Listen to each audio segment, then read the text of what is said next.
Hello guys, আমি তোমাদের বং অনি। আমি চলে এসেছি টালাপত্রয়। তো টালাপত্রয় আমার কাছে একটা প্যান্ডেল নয়, এটা একটা movie. It's like a album. বলেন কি কর্তা? মতো করে সেটাকে দেখাচ্ছি। আজকের এই মুভিতে টালাপত্রয় যেটা করতে চেয়েছে সেটা দুটি পার্টে বিভক্ত। একটা সামাজিক পার্ট যেটা জনস্বার্থে প্রচারিত, যেটার মাধ্যমে টালাপত্রয় দিচ্ছে সোশ্যাল অ্যাওয়ারনেস। আর আরেকটা সকলে তো বুঝতেই পারছেন, যেটা শিল্পীর হাত ধরে চলে আসছে। বাট ফ্রেন্ডস, প্রত্যেকটা মুভি কিন্তু ডিপেন্ড করে পাবলিক কিভাবে নিচ্ছে। একটা হাইপ ক্রিয়েট করে একটা বড় বাজেটের প্যান্ডেল দেখানোই কিন্তু একটা মুভি নয়। It's all about expectation guys.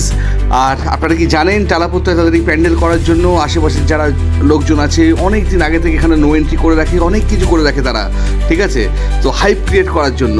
But এত বড় জায়গা, এত ভালো বাজেট নিয়ে তারা যেটা করলো, মানুষের মনে কিন্তু সম্পূর্ণভাবে দাগ কাটতে পারেনি টালাপত্রয়, ঠিক আছে? তো আমার দেখা অনেক প্যান্ডেল, ছোটো ছোটো প্যান্ডেল আছে, তাদের কাছে যদি এই বাজেট, এই জায়গা থাকতো, তারা সেইখান থেকে এই প্যান্ডেলটাই কিন্তু একটা অন্য মাত্রায় নিয়ে আসতো। তো এটা আমার মতামত গাইস।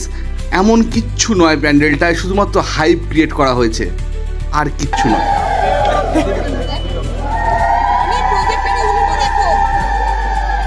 আর উলু দিয়ে যদি হাইপ ক্রিয়েট করা যেত তাহলে তো অনেক কিছুই হয়ে যেত। আমার কাছে যেটা মুভি মনে হচ্ছিলো, অ্যাকচুয়ালি দেখে মনে করলাম ওটা একটা মুভি নয়, ওটা একটা যাত্রা। ঠিক আছে, ঠিকঠাক, তবে এত সময় নষ্ট করে এই প্যান্ডেলটা দেখার মতো কিচ্ছু নয়।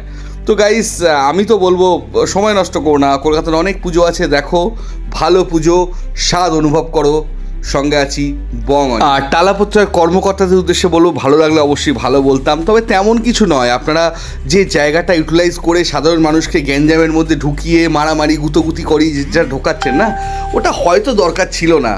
ঠিক আছে, নেক্সট টাইম ভেবে দেখবেন। আমার যেটা মনে হলো আমি বললাম, আমার যারা সাবস্ক্রাইবার আছে, যারা আমার দর্শক আছে, তারাও সেটা বলবে। চলুন, দেখা হবে পরের বছরে। Best of luck guys. তোমাদেরও জানি অনেক মতামত আছে, অবশ্যই জানিও। ভয় পেও না, ভয় কি আছে, ভালো খারাপ এটাই তো। মতামত দাও।